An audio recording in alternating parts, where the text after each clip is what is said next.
Hello, সবাই কেমন আছেন? আশা করি সবাই খুব ভালো আছেন, সুন্দর আছেন, সুস্থ আছেন, হাসি খুশি আছেন। আজকে আমার আশা মানে জানেন, আজকে আশা শুধু আপনাদের শুভেচ্ছা জানাতে। নতুন বছর সবার খুব ভালো কাটুক, সুন্দর কাটুক, সুস্থ কাটুক, নিরোগ অবস্থায় কাটুক, এইটাই চাই। আর কাকু জেঠু যারা আছে, যারা চাকরি প্রার্থী, তাদের চাকরি হয়ে যাক, তারা চাকরি পাক, ভালো থাকুক, সুস্থ থাকুক। তা অনেকদিন এই শর্ট ভিডিও টিডিও তো আমি করি না, তো তবুও মনে করলাম যে নতুন বছরের একটা শুভেচ্ছা তো সবাইকে জানানো উচিত। যারা চ্যানেলটা সাবস্ক্রাইব করেছেন, অর্শরী চ্যানেলটা, তাদেরও। তো এবারে ব্যাপারটা হচ্ছে যে আমি এখানে এসে বসা মানে, ধরুন, সবাই এক্সপেক্ট করে যে জেঠু কিছু বলবে বা জেঠুর থেকে কিছু শোনা যাবে বা কোনো ঘটনা শোনা যাবে, ঠিক এরকম একটা ব্যাপার আছে। তো সেই জন্য বলি যে যখন সবাই এই এক্সপেক্টটা করেন যে জেঠু যখন এসছে তো কিছু তো শোনাতে যাবে বা কিছু বলা যাবে, কিন্তু আজকে না, খুব সত্যি কথা বলতে গেলে কি, আমি কোনো ঘটনা বলার জন্য আমি রেডি ছিলাম না। হ্যাঁ, কারণ সেরকম আমি গোছাতেও পারিনি, ঘটনা অনেক আছে। এবার দেখুন, এক দাদা ভাই বা দিদি ভাই কেউ একজন এখানে কমেন্ট করেছিলেন যে কোয়ান্টিটির থেকে কোয়ালিটি দরকার আগে। আমি ১০০ বার মানি, অবশ্যই আমি কোয়ালিটি মেনটেন করে চলি। কারণ দেখুন, কোয়ালিটি না থাকলে পরে চ্যানেল আস্তে আস্তে পড়বে। ঠিক আছে? ঘটনার, আমি এগুলো বলি, তো ডেলি ব্লগ নয়। ঘটনার কোয়ালিটি যদি না থাকে, ভালো ঘটনা যদি না থাকে, তাহলে এটা কিন্তু পড়বে। হুম। বা যে অবধি আছে ওখানে থমকে যাবে, তার আর উত্থান নেই। তো আমি প্রথমে কোয়ালিটির দিকে নজর দিই। কারণ দেখুন, আমি, আমার ২০০ কত ভিডিও আছে, কিন্তু আমি ইচ্ছে করলে এটাকে ৪০০তে এতদিনে টেনে দিতে পারতাম, কিন্তু আমি করিনি। এমন কোনো ঘটনা আমি আপনাদের বলিনি, এবং এখানে বসে যে আমি নিরেট কোনো মিথ্যা কথা বলেছি তাও না। মানুষ আমাকে যেরকম পাঠিয়েছেন আমি সেইগুলো আপনাদের সামনে তুলে ধরেছি। আমি বারবার বলেছি যে এগুলো সত্যতা যাচাই করা আমার পক্ষে সম্ভব নয়। তবে 10.5 বছর বা এই 11 বছর হতে চললে আমি যে ঘটনাগুলো বলে আসছি, কেউ আমাকে কোনো ঘটনা পাঠালে কিন্তু আমি সেটা বুঝতে পারি। এইটুকু, যেমন আপনি আপনার লেভেলে যখন চাকরি করেন, করেন, আপনি যেমন বুঝতে পারেন, যিনি সংসার চালান তিনি সংসারের হাল হকিকতটা বুঝতে পারেন, তেমনি আমি ওই ঘটনার ক্ষেত্রে আমি কিন্তু বুঝতে পারি যে কোন ঘটনাটা কিরকম বা এর মধ্যে কি আছে, মেটেরিয়ালসটা কি আছে এবং কতটা সত্যি। এবং যখন আমার মনে হয় যে হ্যাঁ, এটা বলার মতো, তখনই আমি আপনাদের বলি, তা নাহলে আমি বলি না। তো যাই হোক, চলুন, আজকে বেশি কথা বলবো না।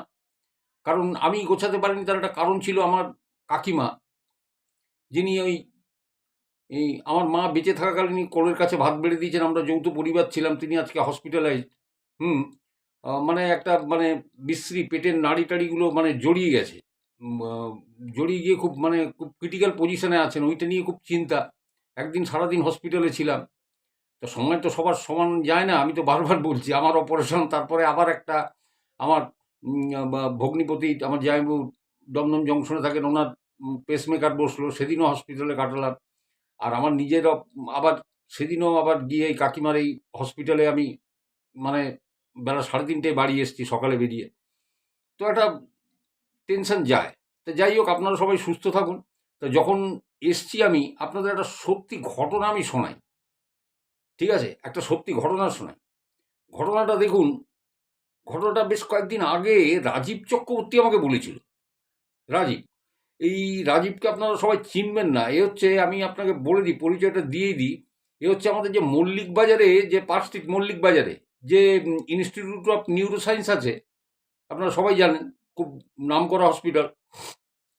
তো যাই হোক, তো সেইখানকার একটা ঘটনা, সেইখানকার একটা ঘটনা দৈব অলৌকিক। আর দেখুন, আজকে কল্পতরু উৎসব, কল্পতরু উৎসব।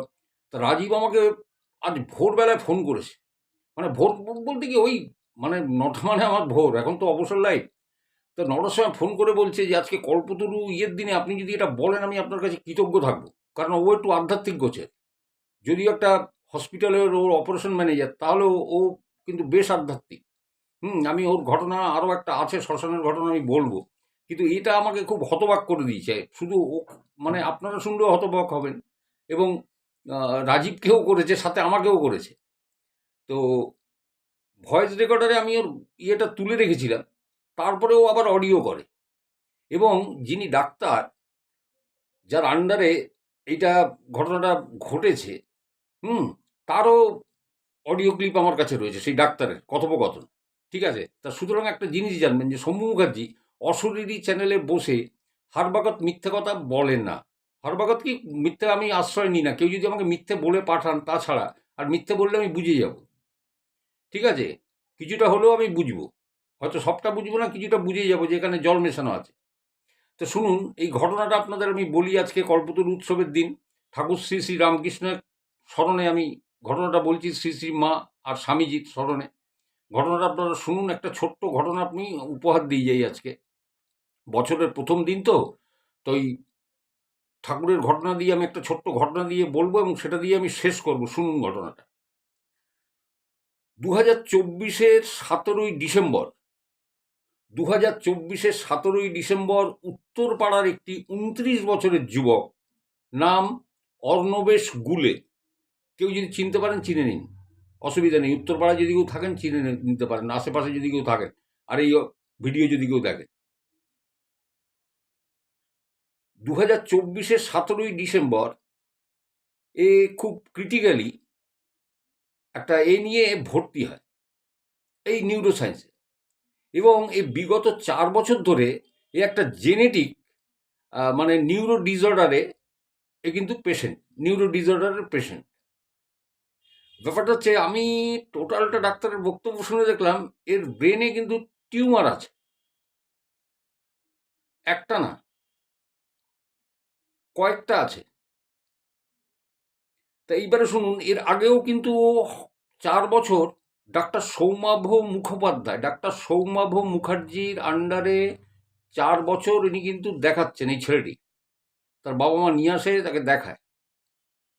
এবং খুব ক্রিটিক্যালি এর আগেও 4 বছর আগেও কিন্তু 2-3 বার এখানে ভর্তি ছিল। ঠিক আছে? কিন্তু এবারে যে ভর্তি হয়েছে, এবারের ভর্তি হওয়াটা ওর কাছে খুব ক্রিটিক্যাল ব্যাপার ছিল। এবারে যে ভর্তিটা হয়েছে সেটা কিন্তু খুব ক্রিটিক্যাল ছিল। ক্রিটিক্যাল এই কারণে, অন্যান্য বারের তুলনায় এবারে অবস্থা খারাপ ছিল, খুবই খারাপ। তো 17ই ডিসেম্বর ছেলেটি ভর্তি হয়। মানে কিরম জানেন, কোনো কিছু চিনতে পারছে না। আমার বাবা কে, মা কে, মানে সমস্তই অজানা অচেনা। নিউরো প্রবলেম আমি আগেও বলেছি, এবং ডাক্তার বলছেন যে ব্রেনে টিউমার আছে, এবং সেটা ধরাও তো পড়েছে। সেগুলো তো স্ক্যান ট্যান করলে সবই তো ধরা পড়ে। তো যাই হোক, তা এবারেও সে ভর্তি হলো 17 ডিসেম্বরে। রাজীব বলছে যে পেশেন্ট তো এরকম কত আসে, ভর্তি হয়, ঠিক আছে, আর ও যখন অপারেশন ম্যানেজার হিসেবে কাজ করে, তো বলছে যে ছেলেটি আইসিইউতে ছিল, আইসিইউতে। এবার আইসিইউতে ও সমস্ত নিউরো হসপিটাল বলুন বা যেখানে বলুন, সাধারণত কোনো কোনো জায়গায় একজনকে অ্যালাউ করে, আর কোনো কোনো হসপিটাল ম্যাক্সিমাম দুজনকে অ্যালাউ করে, এক একজন করে দুজনকে অ্যালাউ করে, তার বেশি আর করে না, দেখতে দেয় না, আইসিইউতে ঢুকতে দেয় না। তো ছেলেটি তো আইসিইউতে রয়েছে। এইবারে 17 তারিখ ভর্তি হয়েছে, এটা 19 তারিখের ঘটনা। 19 তারিখে এক ভদ্রলোক রাজীবের কাছে এলেন। ব্যাপারটা কি, এনাকে একটু পারমিশন করে দিতে হবে, আইসিইউতে ছেলে ভর্তি আছে, অবস্থা ভালো না। তো আজকে ডেটে এই 19 তারিখে ওর মা আর মামা এই দুজন এসেছিলেন, তারা দেখে গেছেন। তা দুজন তো হয়ে গেছে, তাহলে বাবাকে তো আর দেখতে দেওয়া যাবে না, দুজনের বেশি অ্যালাউ না একদিনে। তো উনি খুব রাজীবকে খুব ধরে পড়ে পড়লেন যে আমাকে একটু করে দিন, আমি ছেলেটাকে একটু দেখবো। তো রাজীব বলল যে আচ্ছা ঠিক আছে, আমি দেখছি, দাঁড়ান। রাজীব তখন ওই মেডিকেল সুপারিনটেন্ডেন্ট যে আছে তাকে দিয়ে করিয়ে পাস করিয়ে বললো ঠিক আছে, আপনি যান, ওয়ার্ডে যান, আর দেখে আসুন ছেলেকে। তো ভদ্রলোক ছেলেকে দেখে এলেন। দেখে এসে আবার ওই রাজীবের সঙ্গে দেখা হয়েছে, তখন বলছেন যে আমার ছেলে, এই একমাত্র ছেলে, আমাদের একটি সন্তান, আর বাঁচবে না, আর হয়তো ম্যাক্সিমাম 3 দিন বাদে তার সে হয়তো মারা যাবে। তো রাজীব বলছে, শুনে না আমার মনটা খুব খারাপ হয়ে গেল। কেন, অনেক পেশেন্ট আসে, আসে, সবাই তো এইভাবে বলে না। আর এই ভদ্রলোক বলছেন তারা নাকি একমাত্র ছেলে সন্তান। তো রাজীব বললো, আমার খুব খারাপ লাগলো। বললো এরপরে 20 তারিখ, 20 তারিখে ছেলেটির বাবা আর মা দুজনেই এলো। এসে তারা ভিজিট টিজিট করেছে, ভিজিট টিজিট করে রাজীবের কাছে এসছে, এই রাজীব চক্রবর্তীর কাছে এসছে। তো এসে রাজীবকে বলছেন ভদ্রলোক, তো রাজীব বলেছে, বসতে দিয়েছে, বসুন। ওর চেম্বারে যখন ঢুকেছে তো বলছে যে, একটা কাজ করবেন, আমার একটু উপকার করে দেবেন। তো রাজীব তখন বলছে যে, হ্যাঁ বলুন, কি কি উপকার করব। তো বলছে যে, ডাক্তার জবাব দিয়ে দিয়েছে, ডাক্তার জবাব দিয়ে দিয়েছে, তো আমার ছেলে হয়তো আর 2-3 দিনের মধ্যে মানে মাল্টি অর্গান ফেলিওর হয়ে মারা যাবে। তো আমার তো একমাত্র সন্তান, আমি তাকে হাতে করে শ্মশানে নিয়ে যেয়ে পোড়াতে পারবো না, আপনি একটা কাজ করবেন আমার। এবার রাজীব বলছে, আমার মন মেজাজ শম্ভুদা খুব খারাপ হয়ে গেছে জানেন। আমি বললাম, বলুন। বললো যে, এই যে বিভিন্ন হাসপাতালে যে দেহদান হয়, এর পদ্ধতিটা একটু আমাকে বলতে পারবেন? কারণ আপনারা তো জানেন, তাহলে আমার ছেলের দেহটা আমি দান করে দেবো, কেন ও তো আর বাঁচবে না, ডাক্তারকে জবাব দিয়ে দিয়েছে। রাজীব বলছে, ভদ্রলোক ভদ্রলোকের চোখে জল, কিন্তু আশ্চর্যজনকভাবে ভদ্রমহিলা নিশ্চুপ, তার চোখে কোনো জল নেই। তা রাজীব বলছে, না আমি না একটু অবাক হয়ে গেছি শম্ভুদা, কি ব্যাপার, ভদ্রলোকের চোখে জল, ভদ্রমহিলা কাঁদছে না, তারও তো সন্তান এতে।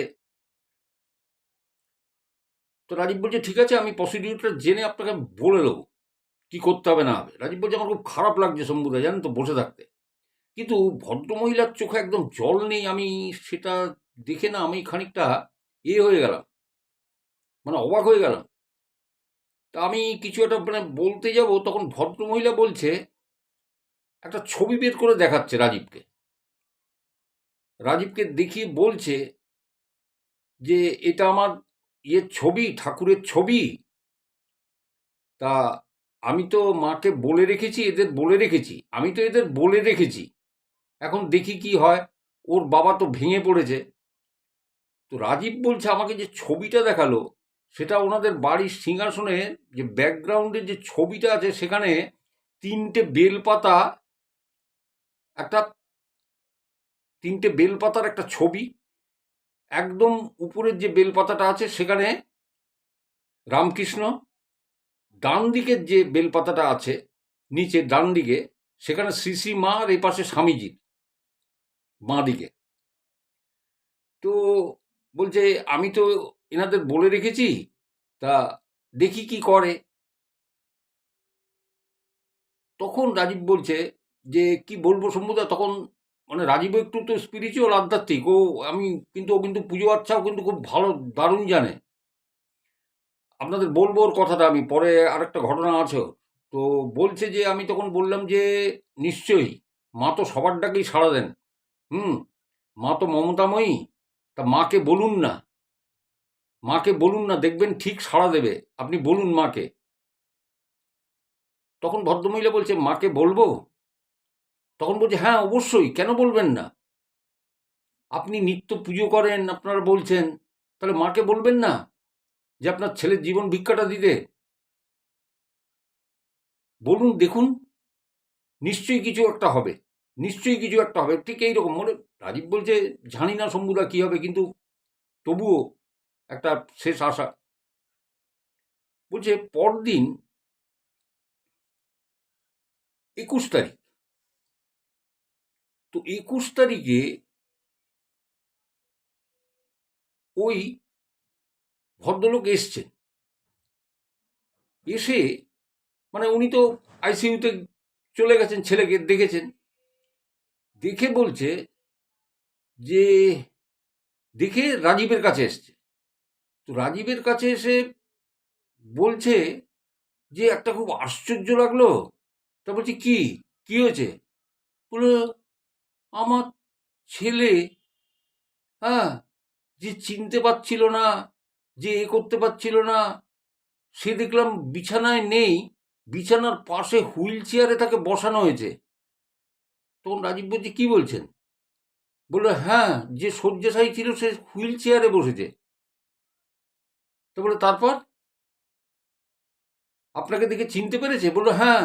আমি বললাম, আমি কে? বলছে, বাবা। ওর মাকে দেখালাম, বলছে, কে? বললো, মা। তারপর আমি জিজ্ঞাসা করলাম যে তোর বাড়ি কোথায়? তো বলছে, উত্তরপাড়া।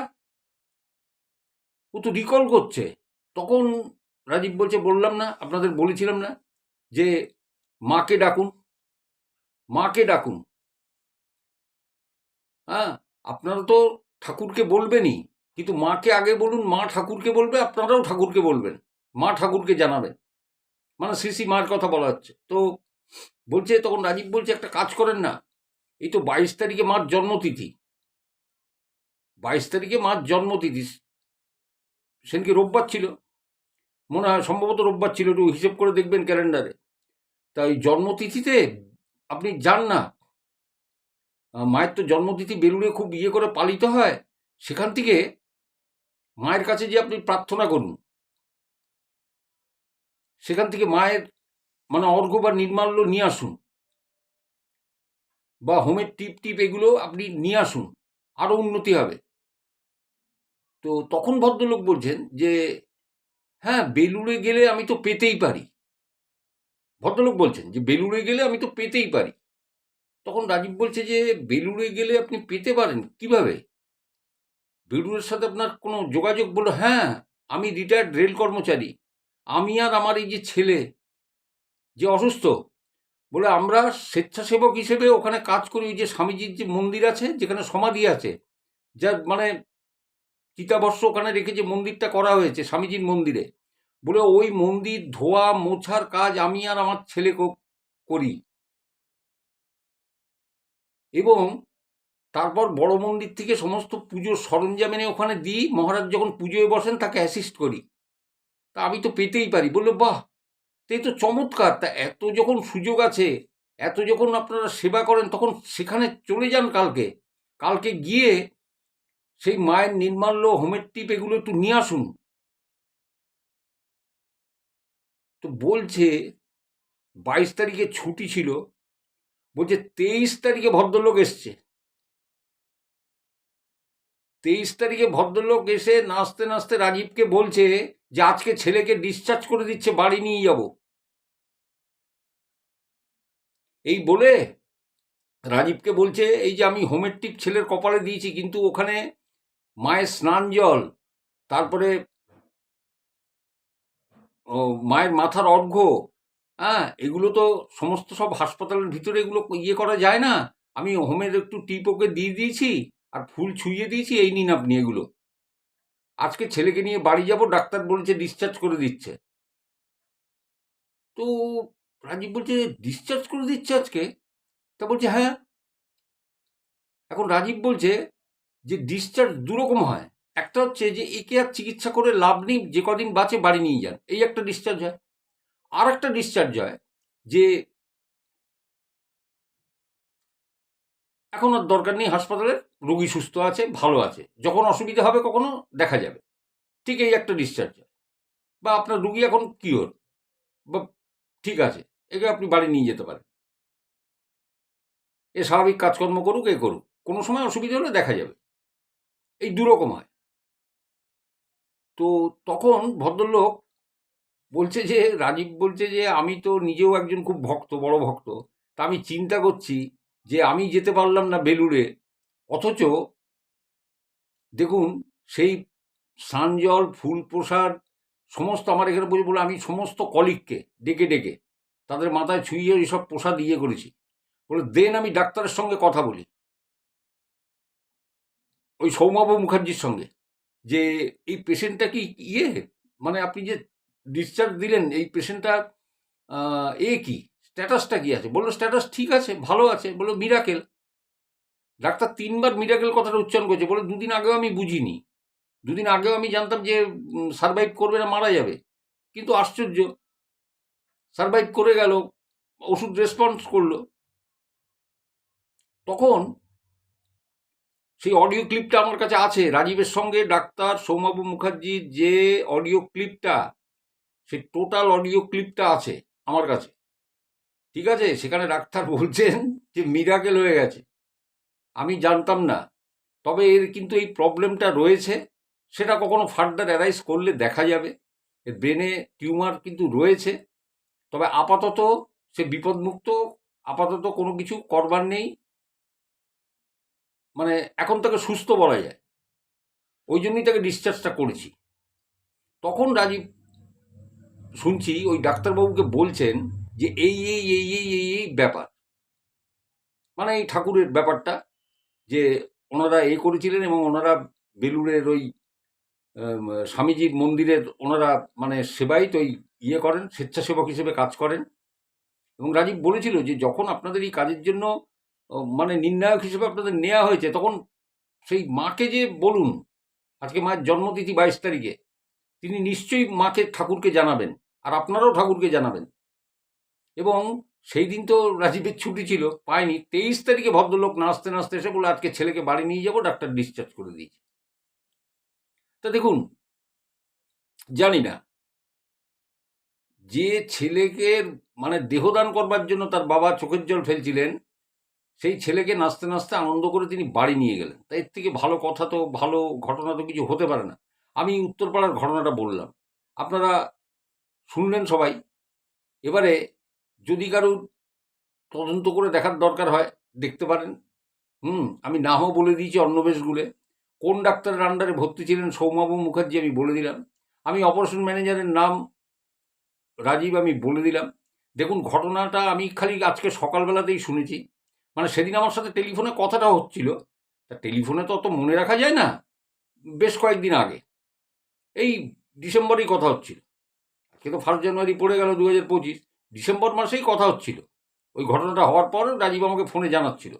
কিন্তু দেখুন, রাজীব আজকে সকালবেলা আমাকে ফোন করেছে, এবার ডিটেলসে তো আমি তো অত তো শুনিনি।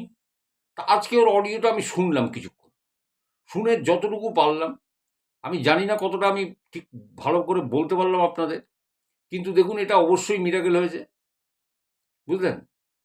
তাহলে এরকম মানে হয় না। আমি ঠিক এইরকম একটা ঘটনা আপনাদের বলেছিলাম, যেটা শুনে রাজীব খুব মানে অভিভূত হয়ে গেছিল। বড়দার একজন হার্ট সার্জেনের কাছে 5-6 বছরের মেয়ের বাবা মা তাকে, তার 5-6 বছরের কন্যা সন্তানকে নিয়ে গেছিলেন তারা। এবং তার যখন সমস্ত রিপোর্টগুলো দেখলেন, কোন কোন হাসপাতাল ঘুরেছেন, কোন কোন সার্জেনকে দেখিয়েছেন, সব দেখে সেই বড়দার সেই বিশেষ মানে হার্ট বিশেষজ্ঞ তিনি বললেন যে আপনার মেয়েকে বাঁচানো যাবে না, আপনার মেয়ের আয়ু আর কয়েক মাস, কারণ 95% ব্লকেজ, এবং একে অপারেশন টেবিলে তুললে মারা যাবে। তা আপনারা কি বলেন? আপনারা যদি বলেন আমি অপারেশন করতে পারি, তখন তার বাবা দেখলেন যে এমনিই তো হারাবো, অমনিও হারাবো, তো ওর থেকে আপনি অপারেশন করুন, যা হয় হবে, দেখা যাবে। এবং যেদিন অপারেশনের দিন ওই ডাক্তার অপারেশন করতে গেছেন, তখন মেয়েটাকে দেখে ডাক্তার বলছেন যে মেয়েটা তো একটু বাদে মারা যাবে, আমি তো অপারেশন করতে যাব, কিন্তু মুশকিল আছে যে এর তো সবটাই ব্লকেজ। তা মেয়েটাকে যে জিজ্ঞাসা করলেন যে তোমার কি মা ভয় লাগছে, তখন মেয়েটা বলল না না, আমার ভয় করছে না, আমার একটা জিনিস জানতে খুব ইচ্ছা করে ডাক্তারবাবু। তা বলছি কি? বলে আমার বুকের বাদিকটা যখন ব্যথা করে, তখন আমার মাকে বলি, আমি খুব কান্নাকাটি করি, তখন মা বলে তোর বুকের বাদিকে রামকৃষ্ণ ঠাকুর আছে, ওই জন্য তোর ওইরকম বুকের বাদিকে। তা তুমি তো আমার বুকটা চিরবে, তা তুমি দেখো না, যদি রামকৃষ্ণ ঠাকুরকে দেখতে পাও, আমাকে আমার জ্ঞান ফিরলে তুমি আমাকে বলো তো যে তাকে কেমন দেখতে। তো তখন তো আপনারা জানেন, ভিডিওটা যারা দেখেছেন, তখন উনি তো অপারেশন থিয়েটারে নিয়ে গেছেন ওনার প্রাইভেট ইয়েতে।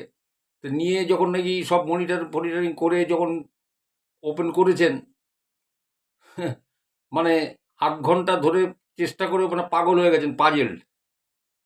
ঘন্টাখানেক যাওয়ার পরে নিজে মাথায় হাত দিয়ে পাশের সোফাতে বসে পড়েছেন, বসে পড়ে বলছে আমার মনিটরগুলো খুলে দিন একটু বাদে, আর কিচ্ছু করার নেই।